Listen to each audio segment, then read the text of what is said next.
Yeah, so when I say you have the intellectual ones, right?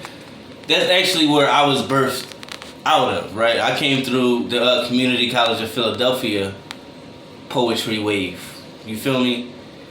The only thing was, once I got on to doing poetry with them, I started, because I was already a rapper. Like I still did my rapping shows. I had rapper shows. I had a song and things like that where I would headline or I would open up for somebody or different things like that.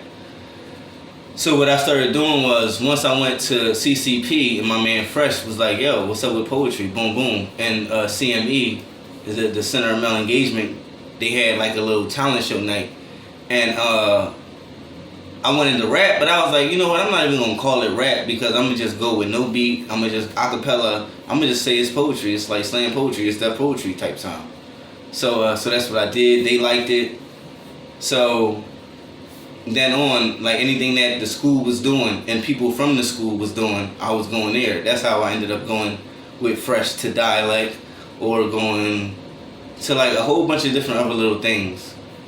So, so you had like Temple, you had Drexel, you had all of these other schools, all of these other arts and things and universities and intellectual poets that was coming out as well. And me with the Poeticians, another group, a poetry collective of just different backgrounds coming together to say what they have to say. I ended up coming on in through that part.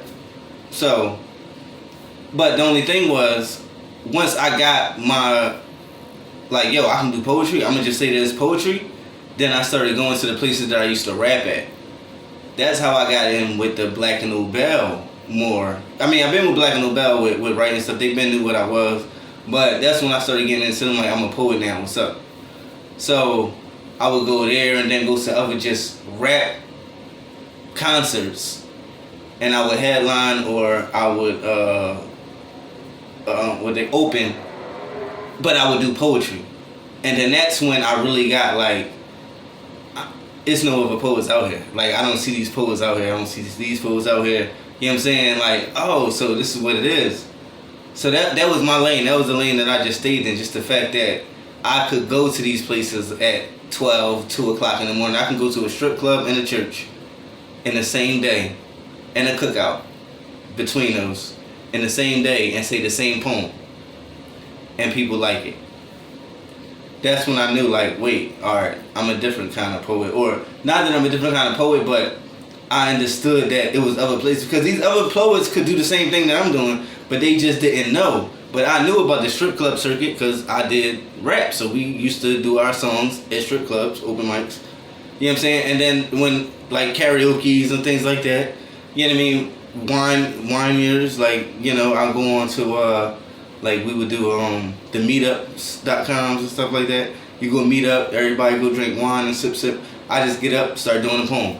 A meet up at a party, something like that, boom, I get up doing a poem. So, like, I just took that everywhere with me.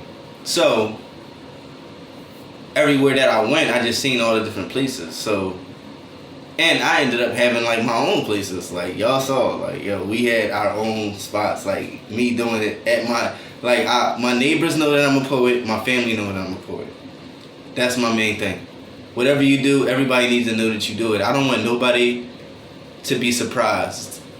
Like, did you know that he does this? Did you know he does that? And they say, no, they didn't know. I want them to say, yeah, we know. Oh, yeah, he showed us. Yup. It's good that you know. So maybe he can stop showing us, because it's working. It's working. So that was my main thing, to show my neighborhood and then to show, you know, everybody else. So in the meanwhile, I don't know if that made sense, if it did or if it didn't, but we're going to keep it like that. But my thing is, if you don't like the way that your life is designed, then change your actions, and or change your mind. Because complaining is a waste of time. What is the point of chasing happiness? It is not going to happen if you are not happy inside. In the meanwhile, stay blessed.